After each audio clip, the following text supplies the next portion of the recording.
Bab 59. Paris. Sayang, sebelum tidur nih susu sama vitaminnya, kata Kinan sembari kepanjangan. Di luar sana banyak wanita yang senang kalau dibelanjain tapi kamu malah mikir-mikir, imbuh Kinan sambil mengusap kepala Dira. Kinan lalu mengajak Dira untuk duduk bersama di sofa. Kinan meluruskan kakinya dengan bersandar pada lengan sofa dan menyuruh Dira untuk duduk di atas tubuhnya. Lalu Kinan mengalungkan tangan Kinan ke depan, mendekap Dira. Bukannya gitu, Mas. Keluarga aku pernah di posisi terendah dan semuanya habis. Aku cuma khawatir kalau kita kurang bijak memilah antara kebutuhan dan keinginan, belakangnya jadi berantakan. Kamu tidak usah khawatir, sayang. Biaya pendidikan Queen pun aku sudah siapkan sampai ke jenjang yang lebih tinggi. Aku sudah banyak menginvestasikan aset aku, jadi kamu nggak usah khawatir. Dan kamu harus waspada, Mas, dalam berbisnis. Terkadang kawan bisa jadi lawan, kamu jangan mudah percaya dengan iming-iming mereka. Dan kenapa dunia bisnis seperti itu ya, Mas? Terkadang saling menjatuhkan demi mendapatkan sesuatu. Kenapa nggak coba bersaing dengan sehat? Ya emang udah seperti itu, sayang. Aku sendiri juga heran kenapa mereka seperti itu, pinter-pinternya kita buat strategi aja membaca kelicikan mereka. Aku tahu kekhawatiran kamu karena ayah dulu mengalami hal seperti itu. Iya, Mas. Dan yang menjadi korban masa depan anak-anak kita. Kamu tahu nggak kira-kira siapa mereka yang udah bikin ayah bangkrut? Aku nggak tahu, Mas. Aku juga nggak pernah tanya ayah. Begitulah Mas sikap ayah. Kalau hilang ya berarti bukan rezeki. Sesederhana itu pemikiran ayah dan ayah sekalipun nggak pernah ngeluh atau coba mengusutnya, aku sendiri penasaran, Mas. Ya udah, kamu jangan mikir yang macam-macam ya. Kamu juga lagi hamil, kamu mikirin yang happy-happy aja, imbuh Kinan sembari mengusap tangan Dira dengan lembut, berusaha menenangkan istrinya. Saat mereka tengah bersantai di sofa, tiba-tiba handphone Dira berdering. Sebentar ya, Mas. Aku ambil handphone aku dulu. Dira mengambil handphonenya yang tergeletak di atas kasur dan kaget melihat nama Arka di sana. Arka melakukan panggilan video call. Siapa sayang? Tanya Kinan penasaran. Dira hanya diam lalu berjalan menghampiri Kinan dan duduk kembali di atas tubuh Kinan. Arka, Mas. Hah, ngapain sih tuh anak? Ya udah kamu angkat, kata Kinan yang semakin memperat dekapannya pada Dira lalu menyandarkan kepala di Dira dalam dada bidangnya. Dira hanya diam dan menurut dengan perintah suaminya. Halo, Kak. Gimana kabar kakak? Sapa Arka di seberang sana. Arka masih berpikir bahwa Dira duduk seorang sendiri tanpa memperlihatkan wajah Kinan. Aku baik, kok. Gimana udah ke rumah singgah? Udah kok, tadi bantuin sama Kak Mela.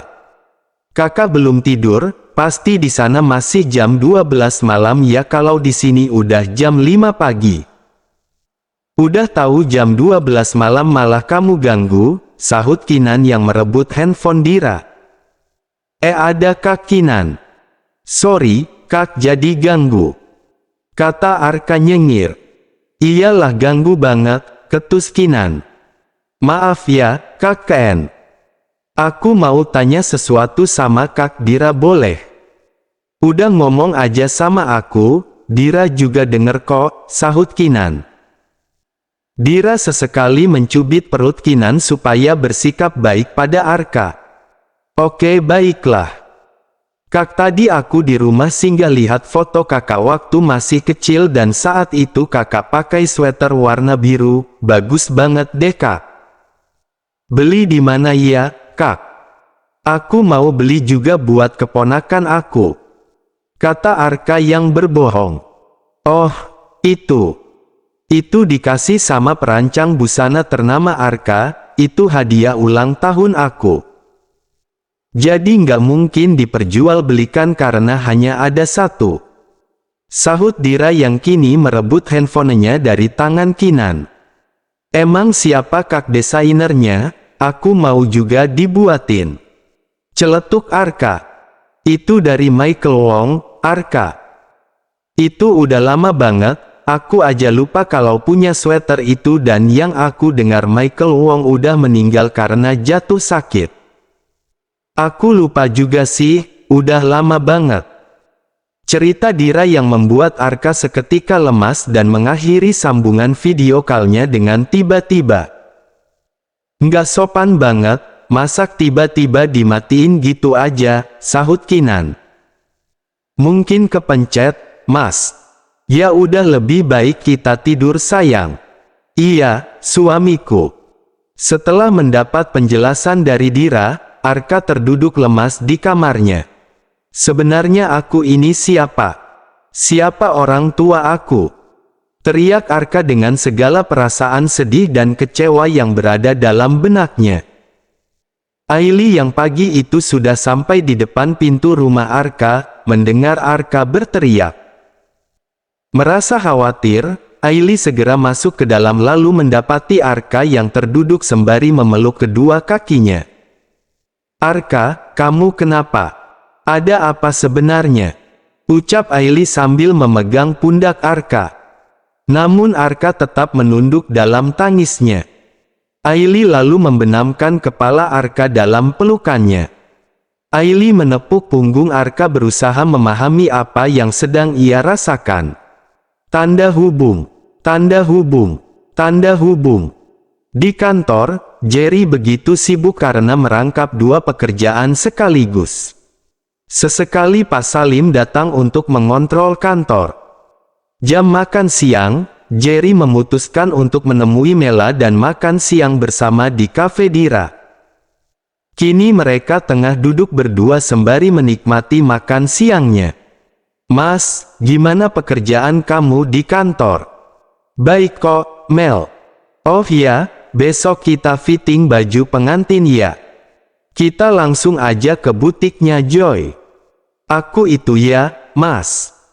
Setiap kali dengar Kak Joy ngomong, sumpah pingin banget ketawa ngakak. Abis cara ngomongnya itu aneh, kata Mela diiringi gelak tawanya. Hahaha, bahasa planetnya udah jadi ciri khasnya, sambung Jerry tertawa. Oh ya, undangannya gimana Mel? Kamu mau ngundang siapa aja?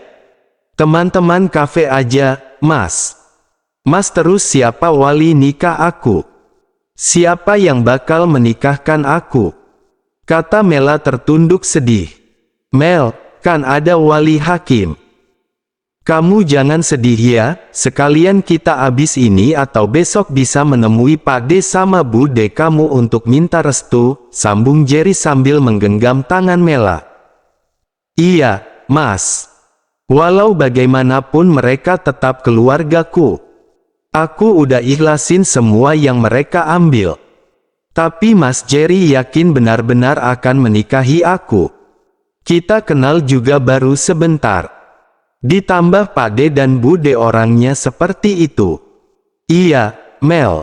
Tidak ada keraguan di hati aku. Aku tulus Mel sama kamu. Biarlah Pak D dan Bu D kamu seperti itu, kita berdoa aja semoga penjara bisa buat mereka jera. Dan setelah menikah, lebih baik kamu berhenti kerja aja.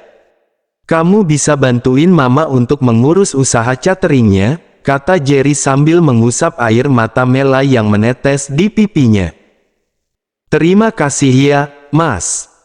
Terima kasih buat ketulusan kamu.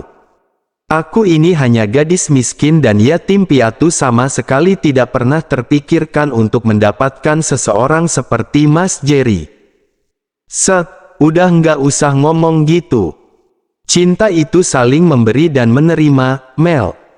Menerima kekurangan dan kelebihan masing-masing, aku aja banyak kurangnya.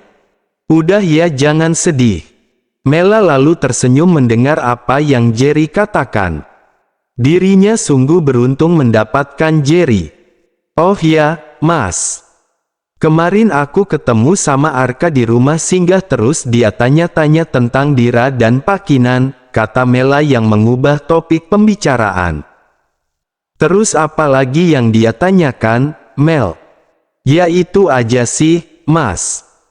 Ya awalnya dia berprasangka buruk aja sama Pak Kinan dan Dira, kenapa akhirnya mereka menikah. Lagian siapa ya dia? Memang sih aku perhatiin, dia kayaknya suka deh sama Dira. Kamu tahu nggak waktu kejadian mati lampu di kafe itu? Emangnya kenapa, Mas? Mata aku ini tajam banget dan pasti aku nggak akan salah lihat. Waktu mati lampu itu Dira refleks meluk si Arka, tapi saat Dira berusaha melepaskannya, si Arka malah nahan Dira di pelukannya. Aku kemarin merhatiin gerak-gerik si Arka itu. Masak si Arka gitu. Jangan suuzon lah, Mas. Mungkin Dira cari pegangan juga karena dia kan lagi hamil. Kalau sampai jatuh gimana? Kalau aku jadi Dira juga mungkin melakukan hal yang sama, apalagi dia takut gelap dan Arka mungkin cuma bantu tenangin Dira aja, kata Mela yang mencoba berpikir positif.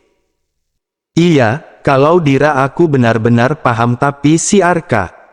Ya udah, mudah-mudahan aja si Arka nggak kayak gitu orangnya. Kita berpikir positif aja, Mas. Lagian Pak Kinan dan Dira juga lagi happy kan, mereka ke Paris.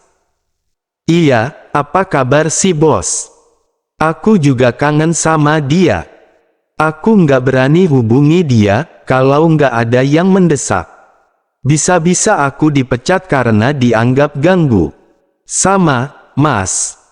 Aku juga nggak berani hubungi Dira, takut kalau Pak Kinan yang angkat, imbuh Mela seraya tertawa. Setelah cukup lama Arka terduduk di lantai bersama Aili, Arka mencoba menceritakan apa yang sedang ia alami pada Aili. Aili, ada hal yang membuatku kesini untuk mencari tahu siapa diriku. Kata Arka mulai berbicara. Maksud kamu? Setelah kelulusan SMA, tidak sengaja aku mendengar papa dan mama mengobrol di kamar. Saat itu aku ingin menemui papa untuk mengikuti sarannya masuk universitas di Amerika, lalu flashback on. Ma, papa sudah menuliskan semua surat wasiat ini. Semua aset yang papa miliki akan papa berikan pada Arka, kata papa Arka pawang. Pa, apa di surat wasiat yang papa tulis juga menceritakan bahwa Arka bukan anak kandung kita, Pa? Kata mama Arka, Bu Amira, dengan sedih. Tidak, Ma. Tenang saja. Aku sudah sangat mencintainya seperti anak kandungku sendiri. Aku tidak ingin kehilangan dia. Mama juga mencintai Arka seperti darah daging mama sendiri. Mama nggak sanggup kalau harus kehilangan Arka. Dan mama juga bersyukur papa dipindahkan ke sini karena jika kita tetap di Indonesia, Arka pasti akan mengetahui semuanya, kata Bu Amira dengan tangisnya. Ma, makanya papa sampai nekat memberikan berita palsu tentang kematian Arka, supaya orang tua kandungnya tidak mencarinya lagi. Pa, Mama benar-benar merasa bersalah dengan saudara papa. Kita sudah membohonginya dengan semua ini, hati mereka pasti hancur. Ma, sejujurnya papa juga merasa bersalah karena ini penyebabnya karena papa. Papa mandul dan gak bisa memberikan keturunan untuk rumah tangga kita, sesal pawang begitu dalam hingga membuatnya menangis. Pa, semoga Tuhan mengampuni kita dan saudara papa bisa memahami posisi kita. Jangan menyalahkan diri papa. Mama mencintai papa apa adanya, kehadiran Arka membuat hidup kita lebih berarti. kata Bu Amira yang mencoba menenangkan pawang. Tapi bagaimana jika Arka mengetahui hal ini dan berusaha mencari tahunya? Sambung Bu Amira. Saudara papa juga sudah meninggal beberapa tahun yang lalu, jadi tidak mungkin Arka akan mencarinya, dan kita pula sudah membuat berita palsu demi mempertahankan Arka, imbuh pawang. Dari balik pintu, Arka rupanya mendengar semua ucapan mama dan papanya. Arka menangis kenapa orang tuanya tega melakukan itu semua padanya dan juga orang tua kandungnya.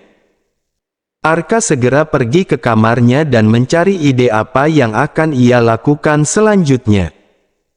Saat makan malam bersama, Arka mulai mengutarakan keinginannya. Ma, Pa, Arka mau kuliah di Indonesia saja, kata Arka membuka pembicaraan. Ucapan Arka membuat orang tuanya tersentak kaget dengan keinginan Arka. Indonesia? Kenapa enggak di Amerika saja? Bukankah itu lebih baik? Rajuk pawang dengan hati-hati. Pingin aja, Pak. Kayaknya seru. Di sana kan juga banyak kampus bagus, belajar kan bisa di mana aja, Pak. Enggak melulu harus di kampus. Boleh saja, Nak. Kamu bebas memilih asalkan itu membuat kamu bahagia, sahut Bu Amira. Pawang begitu terkejut dengan jawaban istrinya. Terima kasih ya, Ma. Mama paling bisa ngertiin Arka, kata Arka sembari memeluk mamanya. Arka ke kamar dulu ya, mau nyari kampus terbaik di sana, sambung Arka. Arka segera menuju kamarnya. Ma, kenapa kamu izinin dia ke Indonesia? Bisik pawang. Pa, kita jangan sampai melarangnya. Kalau kita melarangnya, dia bisa curiga, Pa. Arka kita sudah dewasa, imbuh Bu Amira. Rupanya Arka tidak benar-benar pergi ke kamarnya. Arka mendengar pembicaraan orang tuanya yang semakin membuat hatinya hancur. Kenapa mereka tega memalsukan kematianku? Demi keegoisan mereka, gumam Arka dalam hati.